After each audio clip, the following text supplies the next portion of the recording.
Good morning, everybody. My name is Jake Brown. I'm with the Vermont Electric Co-op. I'm so glad you could join us today for our EV webinar, EV event. I want to thank Dave Roberts of Drive Electric Vermont for co-hosting, as well as our other co-hosts who are helping support our efforts today. GMP, Stowe Electric, Vermont Public Power Supply Authority, and Washington Electric Co-op. We have a representative from GMP on in case there are questions specifically for GMP, but what we're going to do today is really run a three-part webinar. We'll start with Dave Roberts giving an overview of the electric vehicle landscape as we see it today. It's an evolving landscape and always interesting to get up-to-date information. And then we have two real live EV drivers who will share their experience with their cars and take questions later. They will come on after Dave. Dave's presentation will be about 15 minutes. And then we'll go to a full Q&A session. And we encourage you to offer your comments and thoughts in our chat box. You'll see to the right, you'll see a chat box where you can enter your questions. And we're going to wrap up at 11 o'clock. It's a nice day and people have things to do, I'm sure, this afternoon. So just a couple of additional logistical notes, or one other. We're going to record the session so you can see it, hear it, share it with your friends and neighbors after the session. Really, I guess that's about it. I think we just want to move right to our material today. And I want to welcome and thank again Dave Roberts, who really is a foremost expert in Vermont on the electric vehicle landscape. And Dave, take it away. Great, thanks, Jake, and good morning, everyone. Happy Drive Electric Week to all the folks who are out there today. I'm so glad to join you, and I'll turn on my webcam for a minute just to say hello, but I think it might be a little distracting as I run through the presentation, so I'll turn it off for now, and when we get to the Q&A, I'll turn it back on so we can have some dialogue. So a little bit about Drive Electric Vermont. It's a public-private partnership established about 8 years ago between VEIC and the state of Vermont. We have many partners, including electric utilities, other environmental organizations, and EV drivers who are all working to advance transportation electrification in the state. Have a quick poll question before we really dive in. I'm going to launch that now. So folks should see on your screen, there's a question that you can click the box for whether you're an electric car owner, thinking about buying one, just joining us today to learn a little bit more. And you can check more than one box. So I'll give people just a minute to complete that poll, and I'll share the results. We had about 120 people registered to join us today. And out of that, we've got about 45 people on the line. So I know it's a beautiful day out there. We're all anxious to get out after the webinar. And as Jake said, we'll be recording this. So anybody who needs to sign off early is welcome to do so. So I'll give you just another couple of seconds to enter your response. And then I'm going to close the poll. And I'm going to share that out. So you should see the results. 60% of you saying just want to learn more about electric cars, 40% thinking about actually buying one, and the rest of you already electric car owners, so here to maybe share a little bit of your experience and hear what's happening in the news today as far as EVs go. So I'm going to hide that and continue on. So thank you everyone for participating in our poll. So just a quick overview. I'm going to run through this material pretty quickly so we can get to the Q&A. The slides will be shared along with the recording. So if I move past anything too quickly, know that you'll be able to go back and review these slides later or ask more questions in the Q&A. So we'll start with just an overview of plug-in electric vehicles. We'll talk about charging, some of the operating costs and benefits, what incentives are available. We'll hear from the owners, as Jake mentioned, and then have time for Q&A.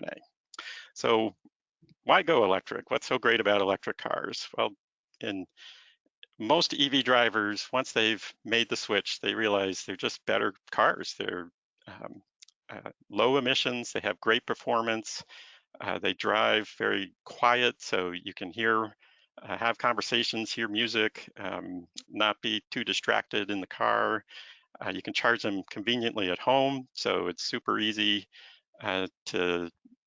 you don't need to worry about making trips to the gas station, and even best, you can save quite a bit of money, so compared to a gasoline vehicle. So those are some of the top 5 reasons that we hear a lot of EV drivers are making the switch, and we'll dive into more detail on many of these in the slides that are coming up. So number 1, reducing emissions. Vermont's greenhouse gas emissions are significant in the transportation sector. Transportation is about 45% of the total as of the latest inventory. So we really need to be addressing our emissions from gasoline and diesel powered vehicles if we're going to be able to take any meaningful action to reducing our overall statewide greenhouse gas emissions. And when it comes to electric vehicles, it's a little bit like making the switch from an incandescent light bulb to an LED light bulb. Gasoline vehicles lose a lot of energy to heat in the combustion process, whereas electric vehicles, the electric motors are just so efficient, you don't have that loss of energy due to combustion. So you're talking about a 2 to 3 times gain in efficiency and an associated similar reduction in emissions as a result of making the switch from gasoline to electric. Electric vehicles aren't a panacea to all of our transportation issues, and there's certainly other things we need to be doing to reduce transportation greenhouse gas emissions in terms of getting people walking and bicycling and using public transportation and thinking about land use and community design so we don't need to drive as much. So it's important to keep in mind that EVs are one tool in the toolbox, but they're not the sole thing that we need to be addressing as we work on our various environmental and community goals.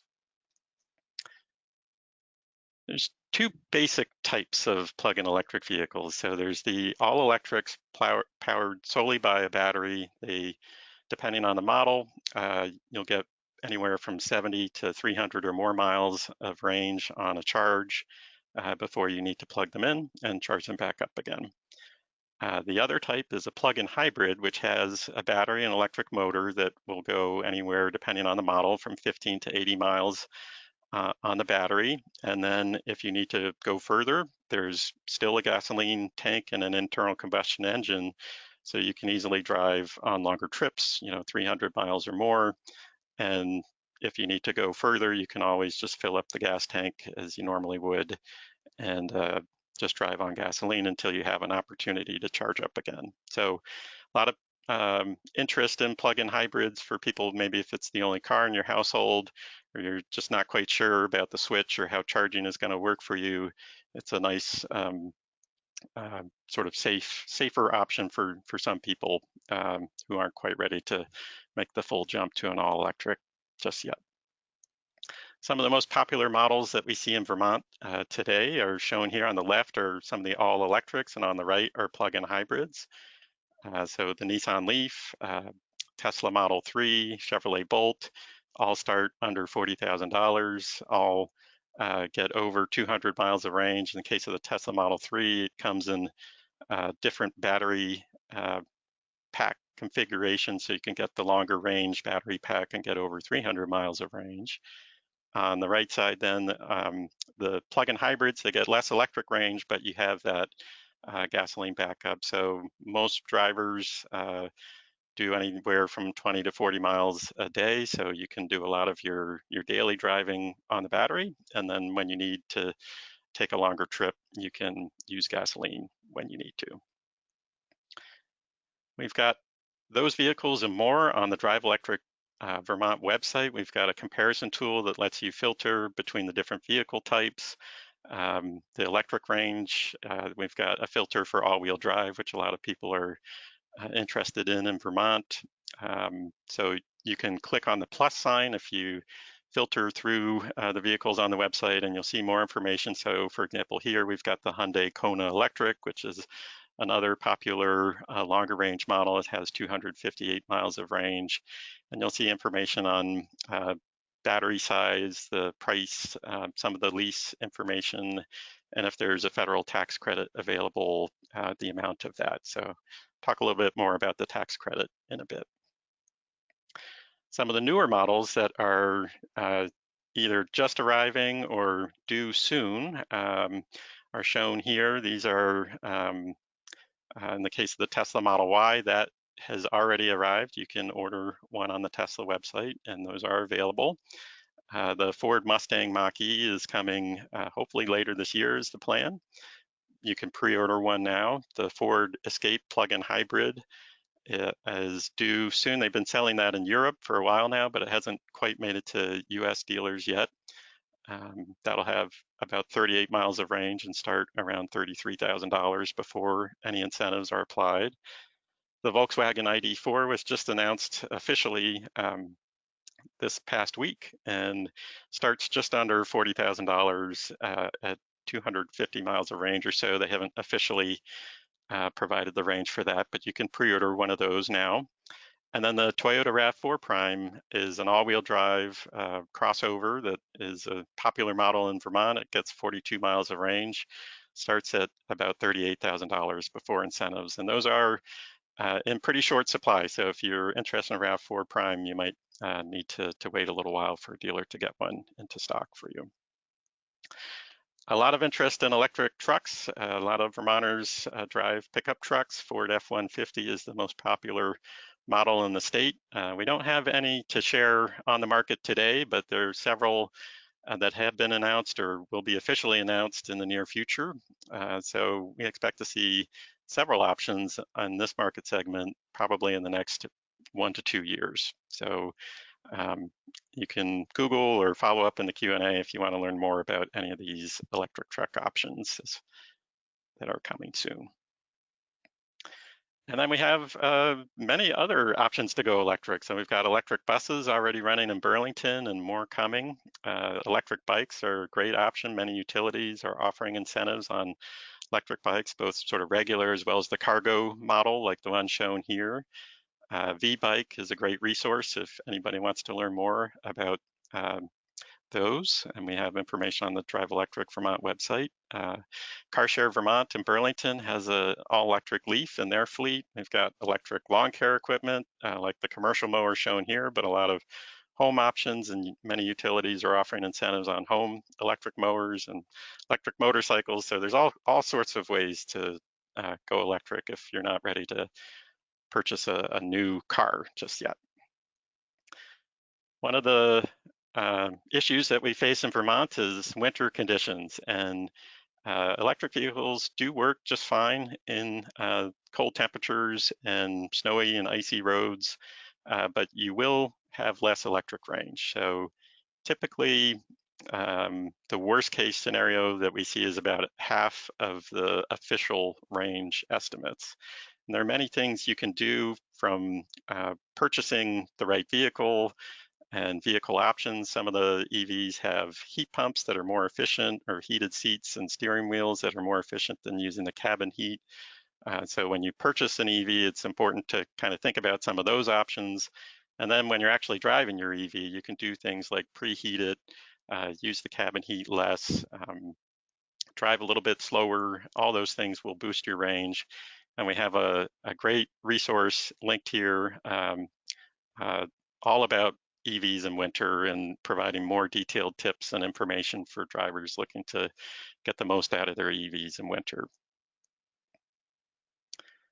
Thinking about EV charging, most people charge at home. It's 80% or more, and especially these days with a lot of folks not commuting to work as much due to COVID, EV charging at home is the way that most people do it. So workplace charging, if your employer does have a charger available, that can be a popular option. And many utilities can offer assistance in terms of providing an incentive or other information about workplace charging options. And then public charging is important for people who are on longer trips or tourists and things like that, but not something that most EV drivers are using on a frequent basis. And what types of charging are out there? So there's 3 basic varieties of EV charging. There's level 1 charging, just plugs into a standard 120 volt outlet. You'll get about 5 miles of range per hour of charging. So that's a great option for some of the plug-in hybrids. If you've got one of those with about 40 miles of electric range, you can just plug it in when you get home. It'll be ready to go in the morning, no problem. But if you have a longer range all electric, or if you just want to be charging faster, then level 2 charging is a great way to go. It's 240 volt, like an electric clothes dryer. Depending on the EV model and the charging equipment, you'll get roughly 10 to 20 miles of range per hour of charging. So for a vehicle like the Chevrolet Bolt, which has 260 miles of range, instead of a few days to charge up on level 1, you can charge up overnight. And that's in the middle of the slide here on the sort of left. The bigger charger shown there is a public charger, public level 2 charger that can take payment. Whoever owns that unit could charge a fee based on the hour, the number of kilowatt hours that you're using for your charge. And then on the right there is more like a home unit that you would see that's just a basic level 2. And that can plug into a 240 volt receptacle. So some folks may already have a 240 volt receptacle for an RV or something like that you can just plug that equipment right into. And then at the top end, we've got DC fast charging, which is much more convenient for quick charge during a longer trip or something like that. Depending on the vehicle model and the charging equipment, you can easily get over 70 miles of range in 30 to 45 minutes. Some of the Teslas and other vehicles that are out there can charge much faster than that. You can actually, in a Tesla, get over 100 miles of range in 15 minutes or so these days.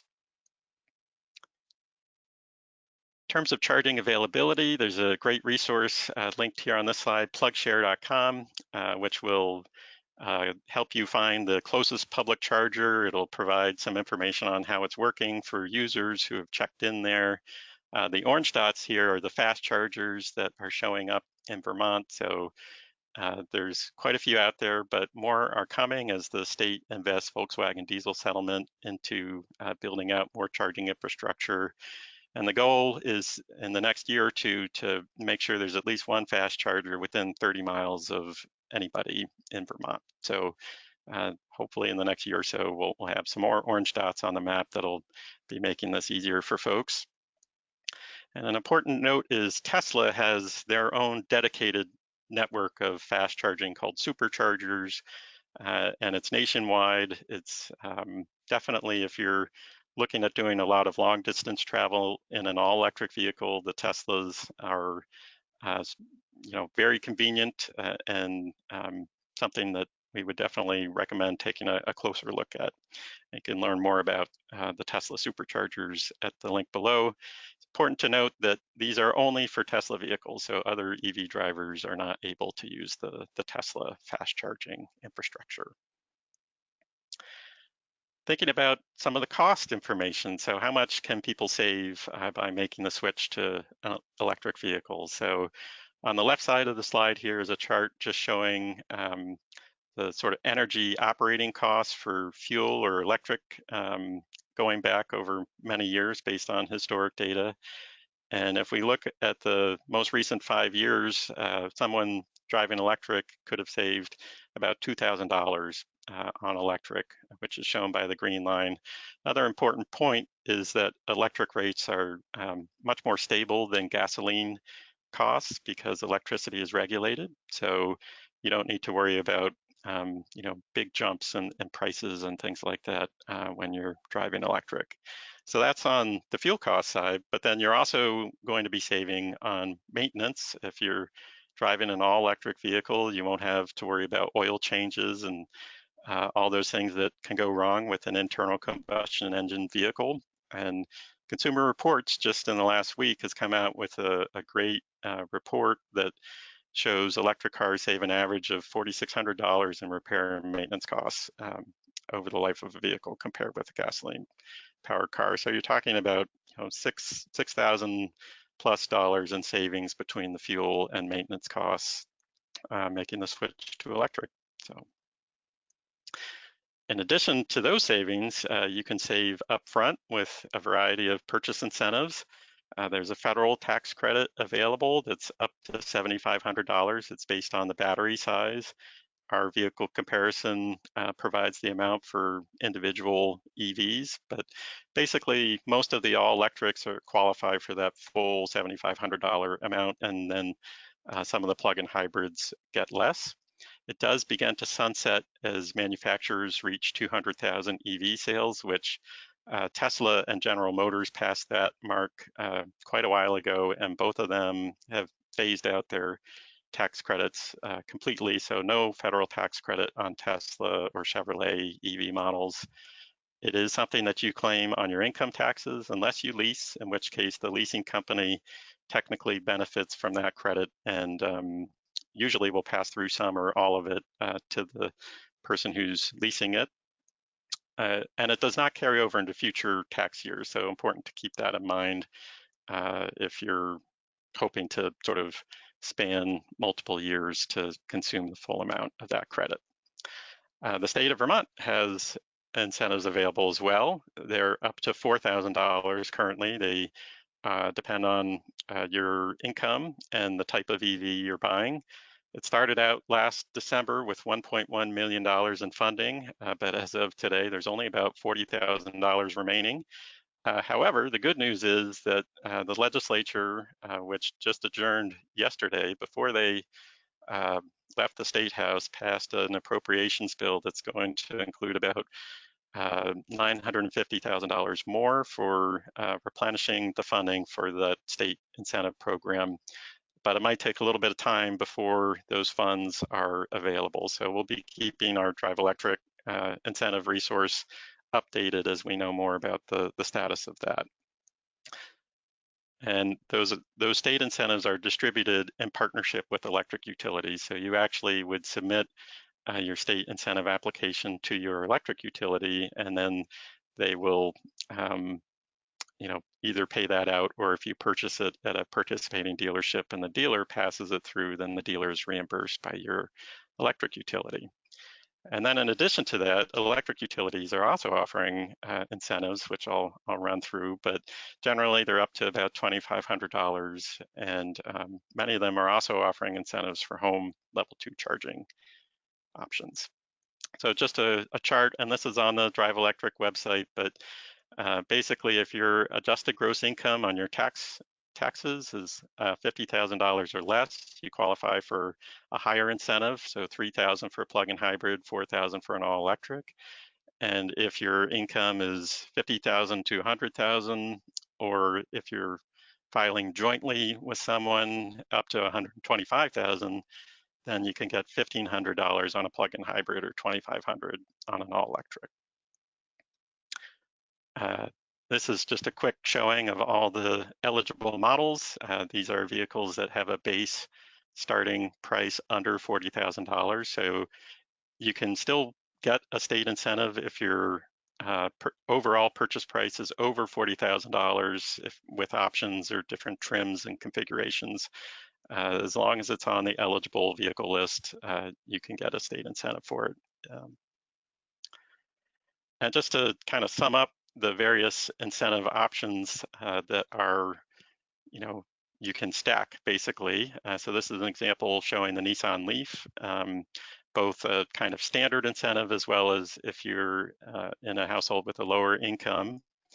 So the Leaf starting price is $31,600. It's still eligible for full federal tax credit, $7,500. There's the state incentive of $2,500 to $4,000 if you're eligible. There are Nissan discounts currently of $4,000 or so. And then there are utility incentives, and these are just representative. I'll be running through more details on those in just a minute. But when you stack all those together, you can buy a new Nissan Leaf for anywhere from around $13,500 to $16,000, which is already several thousand less than a comparable sort of Nissan Sentra, and that's just for your upfront savings. And as mentioned before, you can continue to save as you fuel up with electricity. So just quickly running through some of the utility incentives that are out there, and we have more details and links on the Drive Electric website. Vermont Electric Co-op members can get $500 on a new or used all-electric vehicle purchase, or if you're leasing, they'll provide $100 per year of a lease. So if it's a 3-year lease, you'd get $300. $250 on a new or used plug-in hybrid, or $50 per year of the lease, plus an additional $250 for lower income purchasers, plus a $250 credit for home charging equipment, and another $50 added to that if you sign up for their Beat the Peak program connection with your charging equipment. Green Mountain Power has incentives for new all electric. It's $1,500 or $1,000 for a plug-in hybrid, $750 for a pre-owned vehicle, either all electric or plug-in hybrid, plus an additional $1,000 for a new all electric vehicle if you're lower moderate income. Plus they'll provide free home level 2 charging equipment. And they've just announced discounted off-peak charging rates that you can take advantage of with a connected charger. And we do have Graham Turk from GMP on the line. So during the Q&A, we'll welcome any questions about these utility programs. Stowe Electric is offering $1,000 for new all electric, or $750 for plug-in hybrid. On the used side, $400 for an all electric or $300 for a plug-in hybrid, plus an additional $250 for a lower moderate income all electric purchase.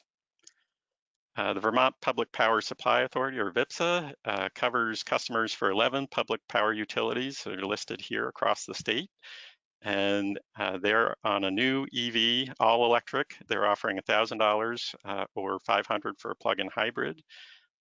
For a pre-owned used vehicle, $500 for an all electric or $250 for a plug-in hybrid, plus an additional $400 if you're in the lower moderate income category for an all electric. Washington Electric Co-op, and I think Bill Powell might be on the line as well. So if folks have questions on Washington Electric options, feel free to enter those into the questions. They are offering $1,200 on a new all-electric or $950 for a plug-in hybrid, plus an additional $700 for low and moderate income all-electric purchasers. Plus they have a new program that's helping provide home level 2 charging equipment for free. So that was sort of the quick run through of incentives and different reasons to go electric. And I'm gonna invite Linda Gray, who's an EV owner who lives in Vermont, to join us. And hi, Linda, I see your camera's turned on, so thank you. And so we're just gonna hear a little bit about her experience and why she made the switch. So Linda, thank you for joining us. And yeah, thank you very much, Dave. So as you said, my name's Linda Gray. I live in Norwich. I've been an EV owner and driver since 2013, when my husband and I got a Mitsubishi EV. So this is a little car that's very distinctly, I'd say, for commuting, since its range is just 60 miles. And note, it's no longer sold in the US. It worked really well for us. I could do my 24-mile round trip to work. We could do all our local errands, and it would just charge up overnight.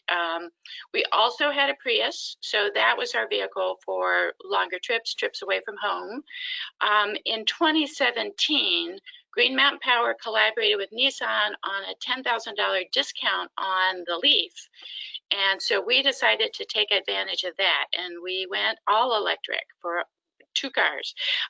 The range of the 2017 Leaf is, I think, officially 107 miles.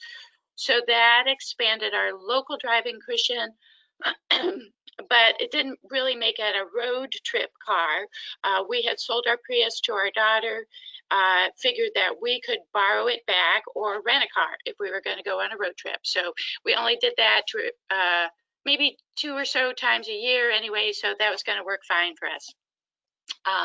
We purchased both EVs, and in each case we were able to take the $7,500 federal tax credit. And I just want to take a second to note the simple math on our ownership of that Mitsubishi. So the purchase cost was $22,000. We traded in a car for 10, so we financed $12,000 at 0% interest. We took a $7,500 tax credit, and then I sold the car in early 2019 for $5,000. So you can just do the math on all that. Until I sold the Mitsubishi, we charged with just the regular outlet that was already in the garage. That takes longer, as Dave described, but with two cars, it worked just fine. One could charge overnight while the other one was ready to go.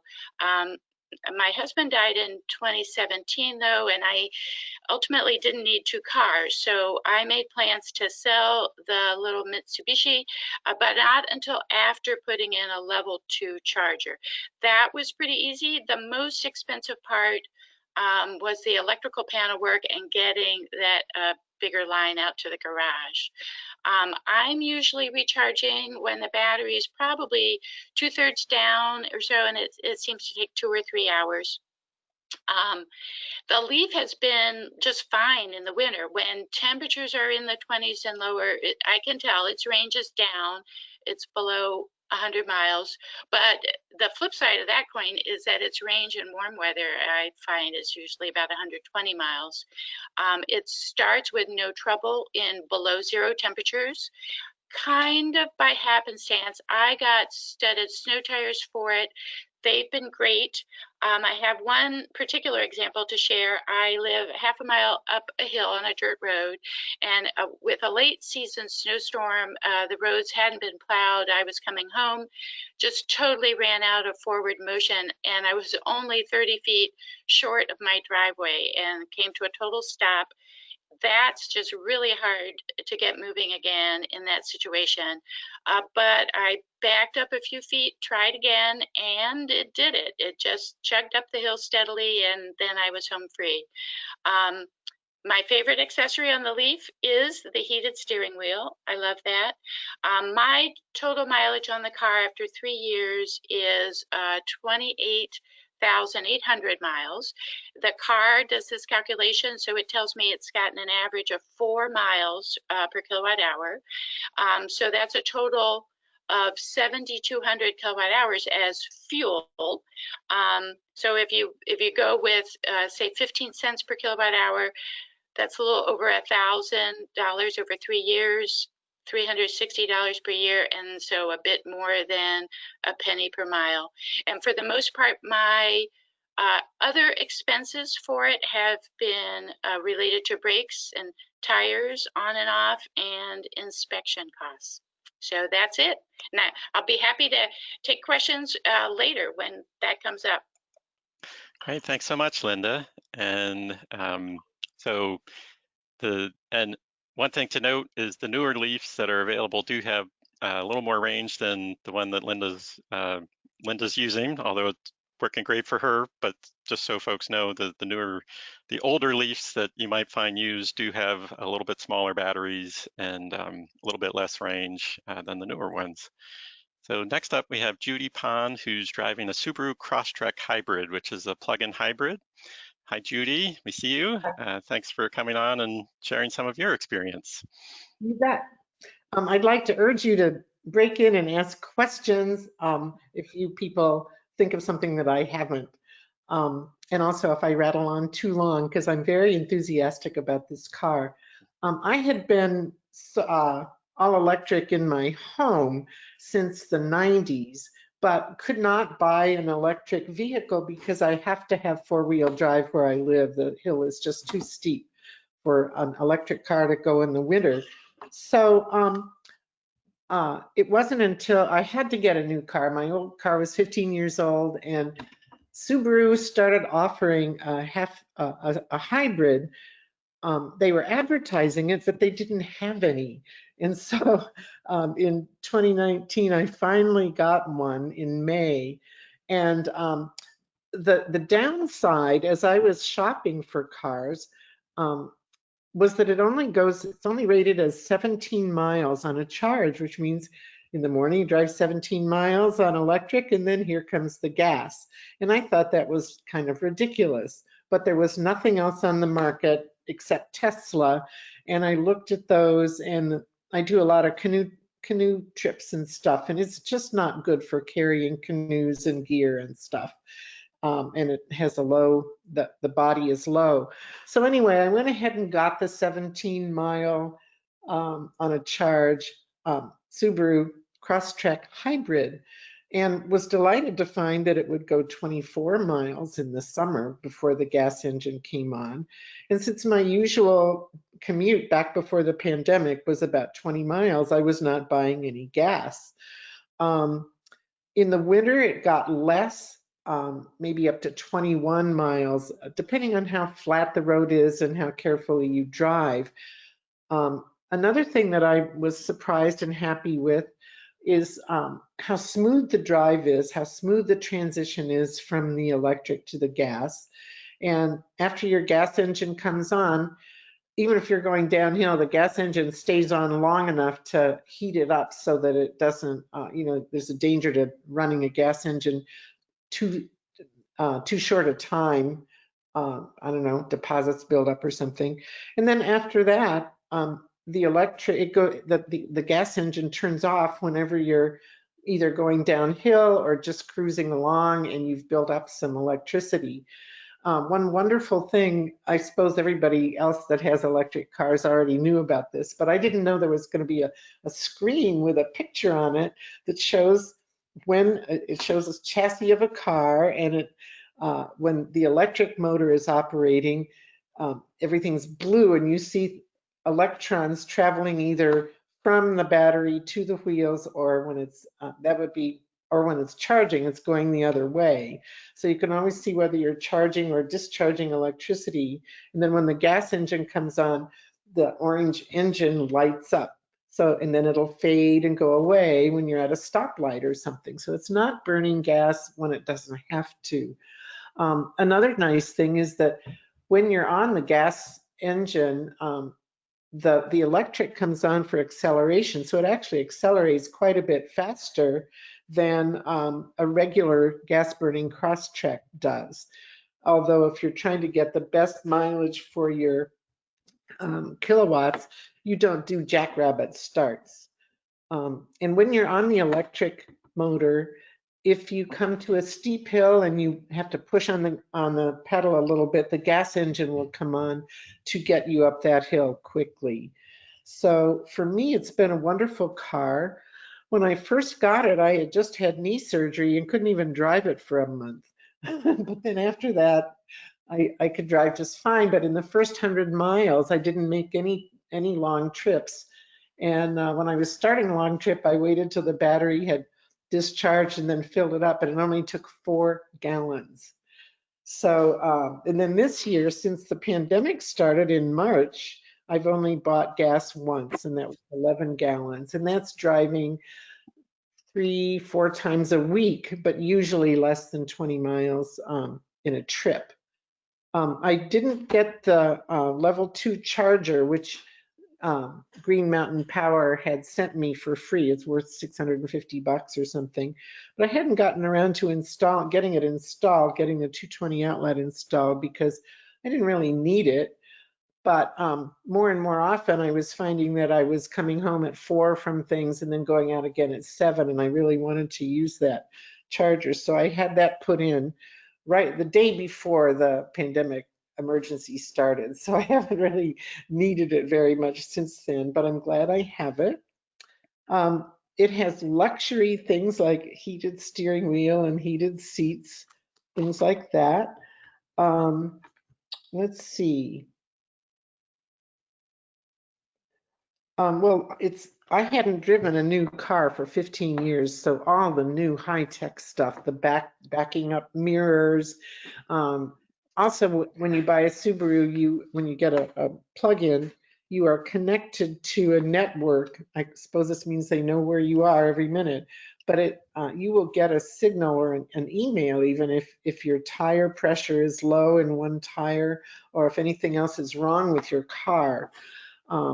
And you can also set it up so that it will send you an email every time it starts charging or every time it stops charging.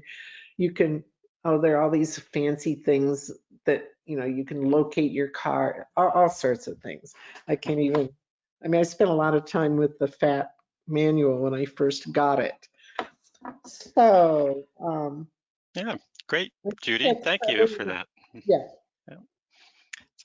Sounds like two satisfied EV owners, and I know many more are out there. So I'm going to invite Jake to come back on. I'll turn on my camera. Hello. And welcome any questions. I think we're at the point where folks are still with us. If you have questions or want to hear more about anything that we talked about, please use the question feature in the GoToWebinar, and we might have a few to start with. So, Jake. Great. Yeah, thanks, Dave. Those were great presentations. Thanks for the like the real life experience is so useful. For both of the EV drivers, a couple of questions. When you made your switch, what was the greatest surprise that you experienced in making that switch to that car? And both positive and negative. If you have negative surprises, I think it's helpful to hear those too.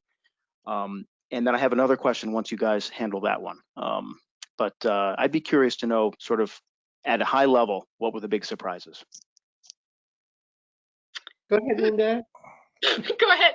I'm trying to think. I would say I cannot think of any particular negative surprise. I would say the only surprise would be a observation that, as Judy mentioned, that you can really I think the engineers call it torque, so that the engines, you know, the car can move very quickly from a stop. And I would have to confess that sometimes, because especially with I always call it the little Mitsubishi because it looked like a clown car. But so sometimes I would be determined to sort of show off when I left from a stoplight going uphill, and I would show that I could go much faster than a big hulking pickup truck. So the thing I would just say is that the cars are very peppy. So, you know, and I read about that, but you know, you can tell that. And I have no negative surprises. I guess my most positive surprise I already mentioned was all the bells and whistles and high-tech things and the information that you can get just by clicking things that you can see right on your dashboard about what each tire's pressure is and exactly how far you've gone on electric and how many more miles remain in your battery and how many miles remain in your gas tank, so that you can really plan things well. There's just more information than you could ever want. There's another place that tells you what degree of slope you're on and just all sorts of stuff like that. So for me, that was very exciting. Plus all the links that the communication that the car has with the greater Subaru industry, I guess, that tells you what's the matter with your car and what to do about it. And I haven't had any negatives except one, which was when I first bought the car. Subaru has made, and I should caution everybody about this, Subaru has not made very many of these, and they're very hard to get. I had to put $5,000 down 5 months before the car finally came in. And I think almost all the ones that they sold in White River Junction have been purchased ahead of time. People kind of stand in line to get these things. When I first got mine, since there were none on the lot, the dealers really, there were lots of questions that they didn't know, but we would read the manual together and figure things out. And so that was kind of a disappointment in a way, but I've just loved the car. I have nothing just bad to say about my experience. Wonderful. That's great to hear. We have a good series of questions rolling in now. One that's for both of the drivers. Let's see now. What are the most reliable, well, maybe for Dave, what are the most reliable sources for comparing the costs and quality of EVs and plug-ins? Is there a good source for that, Dave? Well, I'm going to mention I'm pulling up the Drive Electric Vermont website, so hopefully folks are seeing this in a web browser. So you can go under Why Go Electric to cost of ownership, and you'll find some resources here, as well as links to some more detailed calculator tools that will allow you to get further into comparing some operating costs. And then the vehicle comparison tool here has some links to some other sources. So in addition to what we're showing here, I think Consumer Reports is a great resource. And they have actually done quite a bit of reporting on electric vehicles over the past several years. So beyond just the maintenance savings that I mentioned earlier in the presentation, they do have a number of other resources and information on reliability and things of that sort. So I would steer people in that direction. Great, great. I have another question. Is the 1 penny cost per mile that Ms. Gray mentioned, is that a cost that others have found? I think Dave might be able to chime in on that. I think, and actually, I'm going to invite Graham Turk if he's on, if he's with us, to talk a little bit maybe about Green Mountain Power's charging rates. I think 1 cent per mile might be a little bit lower than typically seen in Vermont. You know, roughly average electric rate in the state is about 18 cents per kilowatt hour, and EVs typically will go 3 to 4 miles per kilowatt hour. So you're talking somewhere around, you know, 4 cents or so. But Graham, do you have thoughts on that? Yeah, so we just launched 2 new rates that are both live right now for anyone who has one of those smart level 2 chargers that we give away with the purchase of EV. And so the 2 options, the off-peak rate for both of them is right around 13 cents a kilowatt hour. And so as Dave mentioned, you'll see efficiencies between 3 and 4 miles per kilowatt hour, depending on the size and the type of the EV. And so right around the number he mentioned, I think would be an accurate for $1 per mile cost. And I'm an EV owner as well. I have a Nissan Leaf and can second the comments made earlier about low maintenance cost. I've basically just rotated and changed the tires once a season. That's pretty much been it. And you know what? I want to chime in to just correct my thing. I realized that I did my math wrong. And so I was doing per year cost over 3 years worth of miles. So Dave is right. Dave and Graham are correct. I apologize. We have another question about infrastructure. I think this sounds like a question about charging infrastructure. What happens outside of Chittenden County? I think we know that we have a lot of charging infrastructure in Chittenden County, and you know, maybe a higher level of EV ownership in that general area. What have we got outside of Chittenden County? Are we dead in the water if we leave Chittenden County for charging? So I'm just pulling up the PlugShare resource, and there's also smartphone apps for PlugShare. It takes, sometimes you have to zoom in a bit before you see everything that's out there, but we've seen quite a bit of growth in charging infrastructure. So the green dots are typically level 2 and the orange are fast chargers. So you're not out of luck outside of Chittenden County. There's certainly still some gaps that, as I mentioned, the state is looking to spend some of the Volkswagen diesel settlement on filling those, particularly when it comes to fast charging. But there's definitely a lot more charging out there today than even just 2 years ago. And as you zoom out, and anybody who's doing any trips to Canada, hopefully the border will reopen someday. There's lots of great charging opportunities in Quebec. They have a very comprehensive network there too. Great, super.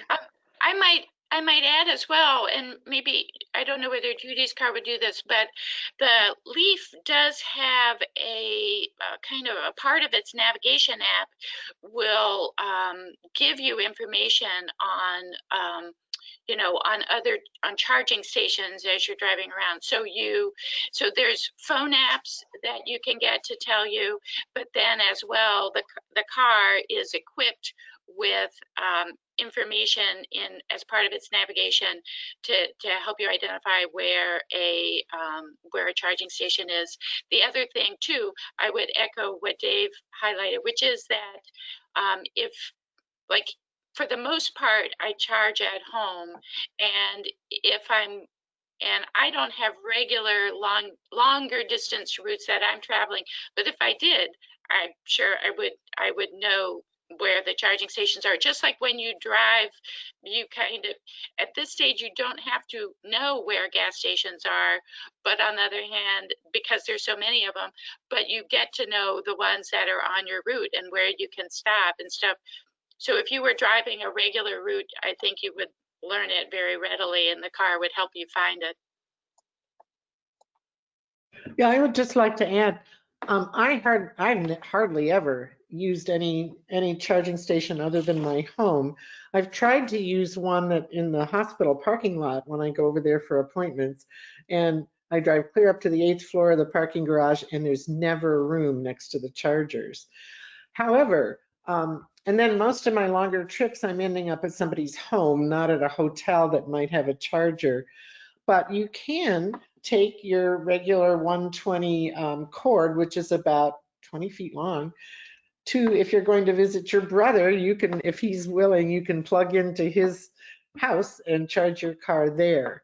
And I would do that, I guess, if I had the occasion. But right now, I'm not driving very far from home. Sorry, that's my bird clock going off. We have another question here about hills, and I think we all have challenges and questions about hills in Vermont. I live about a mile up a dirt road, and one of the things that has kept me from running out to buy an electric car is the fears that it won't be able to get up the hill. I've had friends who had a Prius who lived up a steeper hill and they couldn't get up their hill with it. I live on a dirt road. Is the clearance too low on most electric vehicles, electric cars for these situations? Are there any all-wheel drive electric cars with ranges of 150 miles or more for under $40,000 now? Well, my car would be, but it's a hybrid, and it's, as you know, probably know, Subaru has terrific all-wheel drive. And the dealer was telling me, I called to see how sales were going. He told me about somebody who has a Tesla that they run in the summer, but in the winter they use their Subaru Crosstrek because it's higher off the ground and it has much better four-wheel drive than the Tesla does, much more reliable. So I have no trouble at all with coming up my hill, and it's steep. Yeah, I would say winter tires are the most important thing for folks. And in some cases, you may need all-wheel drive on a steep hill, but winter tires are definitely the more critical ingredient to traction in winter conditions. And as Linda mentioned, even getting studded snows, most cases you're going to be able to go,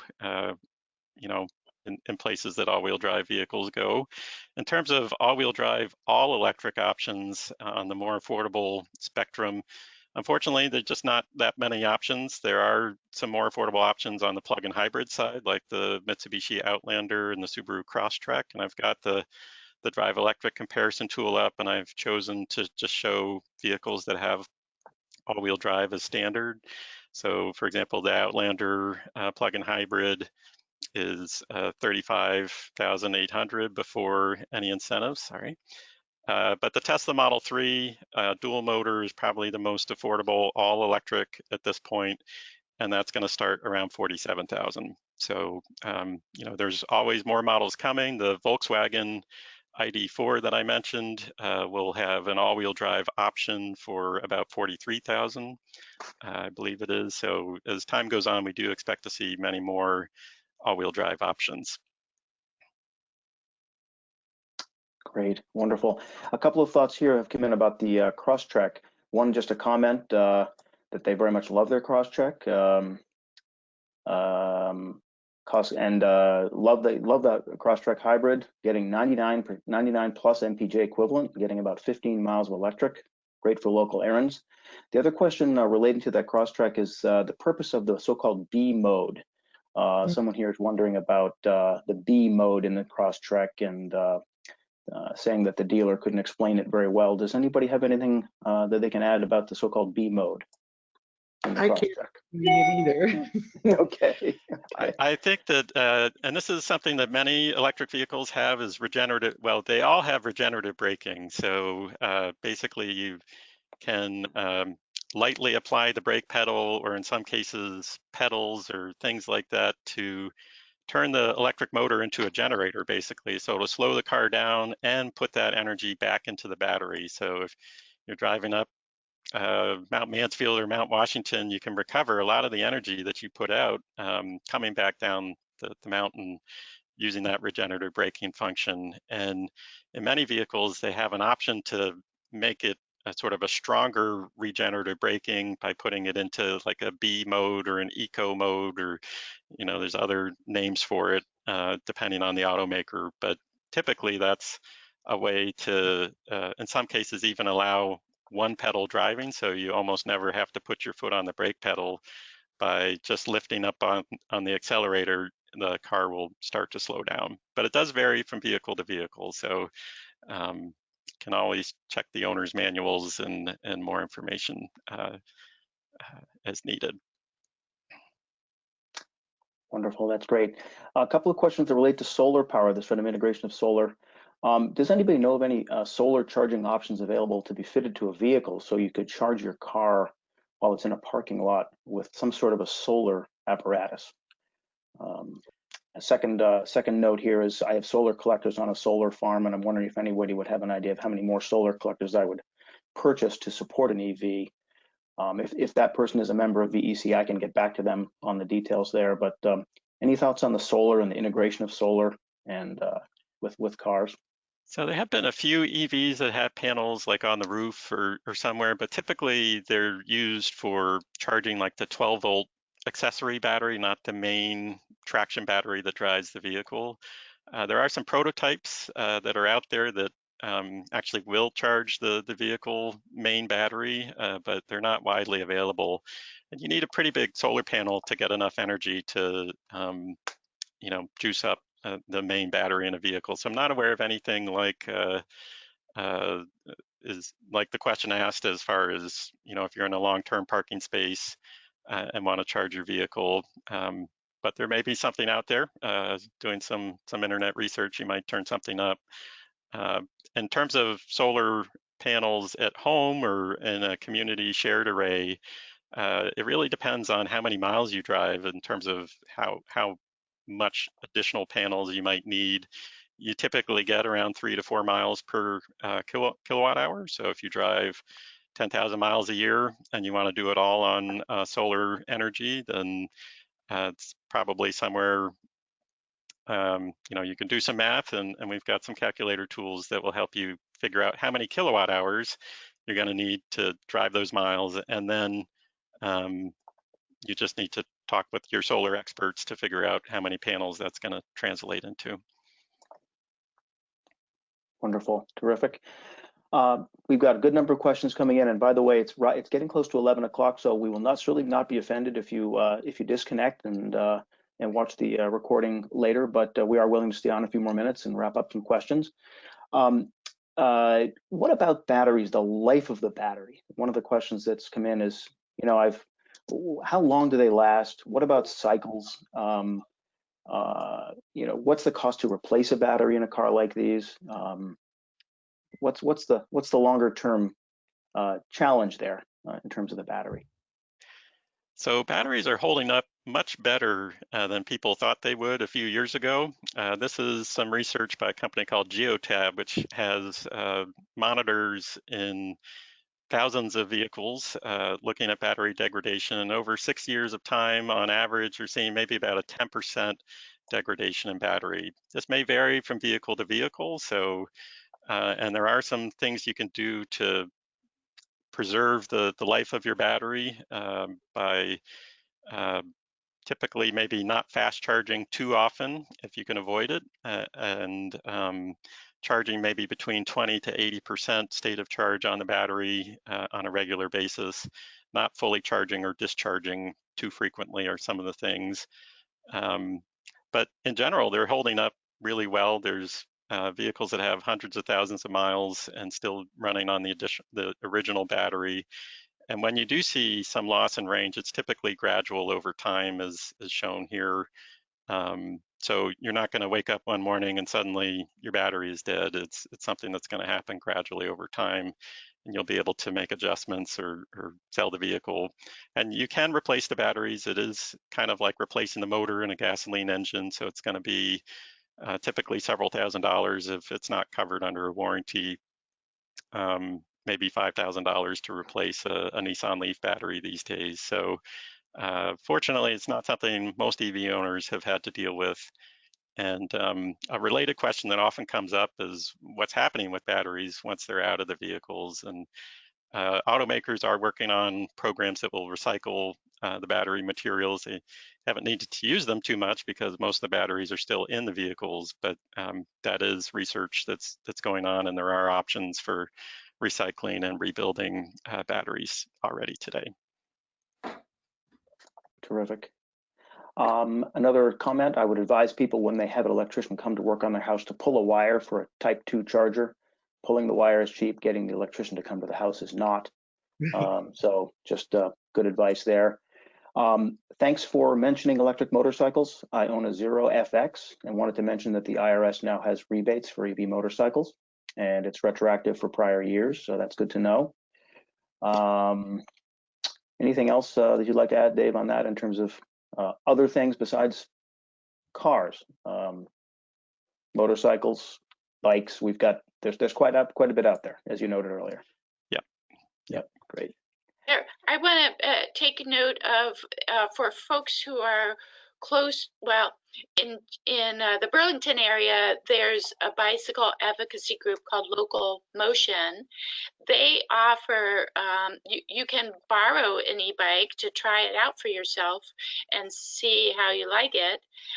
So that's a good thing to do. And they also run like a traveling version of that, so that may goes around the state. And then I can just tell you, in the Upper Valley, we were able to participate in that traveling e-bike library, and we're so enthused about it that we kind of set up an arm of it here in our area. And so we've been there's about 6 towns in our area, and we've been able to offer e-bike loans so that people can test them out prior to making a purchase. And that's a very good thing. So be on the lookout for those kind of opportunities. And I think bike shops will also allow you to at least maybe do a loan for a day or so to see how it works for your own typical daily travel.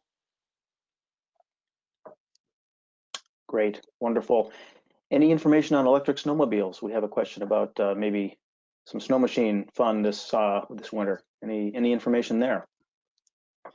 Not a whole lot. I know I've seen prototypes of them, and I know that there are all electric ATVs are a little more common. I definitely have seen those out there. But I'm not sure about a widely available snowmobile. So if anybody else knows of one, feel free to chat it, or any of our panelists. We're certainly looking forward to seeing more of those, but not aware of any that are widely available today. Graham, did you have a note there? I just thought I might have heard your voice. No? Not on the snowblowers, no. Okay, yeah, okay. Hope to see him soon, but I think it's still a little early. And we're always looking at new ways to help customers cut their fossil fuel consumption. We have a lot of rebates and all on our website for lawnmowers and e-bikes, and new getting added every year. That goes through a process by which a committee characterizes the benefits of different new technologies. And so every year we add new ones to the list. Last year we did I think we added commercial lawnmowers and leaf blowers, and so I'm sure snow blowers will soon follow. Yep. Another question just on charging, and we'll wrap up, and we've got just 1 or 2 more questions here. And thanks everybody, this has been really great. If a charger is installed, are homeowners then allowing neighbors or the public to come and charge a vehicle? Is that the purpose? How would an individual be compensated for that? Credits, cash, etc. And I'm not sure if this questioner is asking about a public charging station or whether one might have one in one's garage that they would invite neighbors to use. Right, so I'm trying to pull up PlugShare here.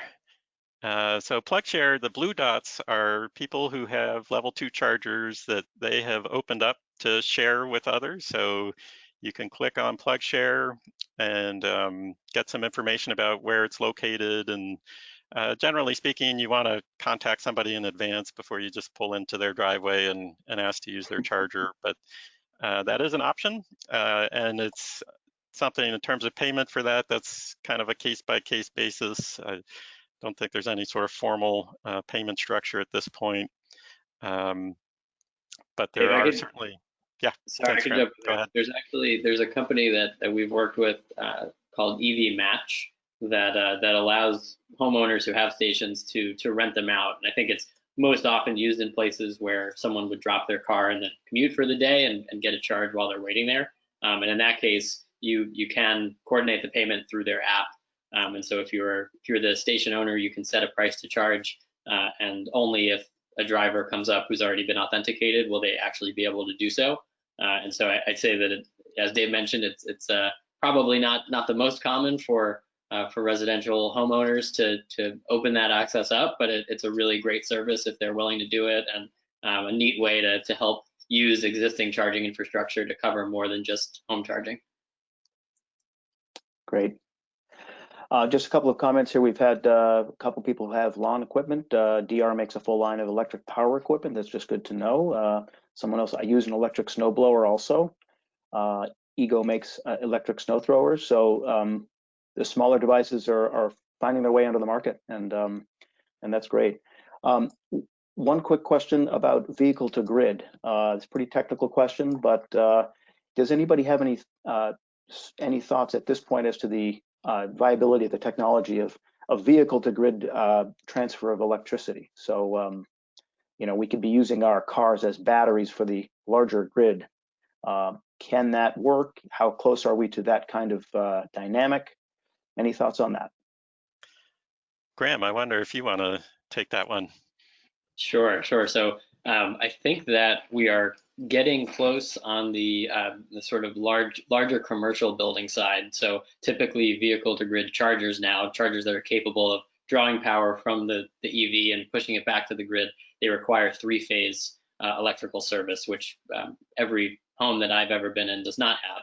And so I think that the first sort of application we'll see is with fleets and larger buildings that have EVs that can plug in and take service at 3-phase power. And then I think shortly behind that will be the residential scale vehicle to grid. I don't want to put an exact timeline on it. I know there's a couple companies working on it. One's called Osiaco.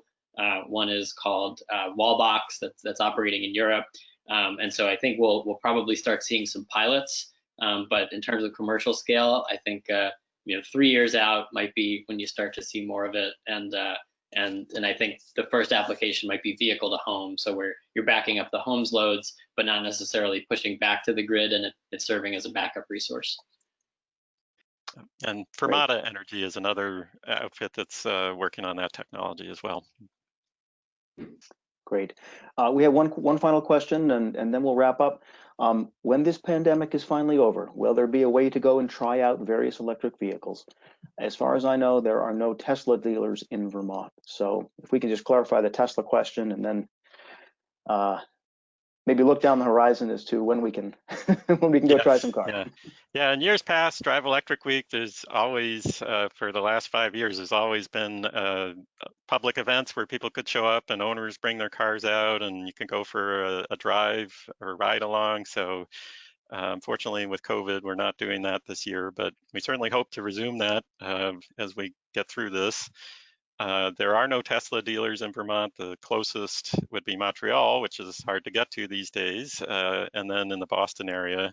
But you can order online and have one delivered, and I think they offer about a week to return it if you decide you don't like it. Understanding that, most people would rather go for a test drive before they order something of that magnitude of expense.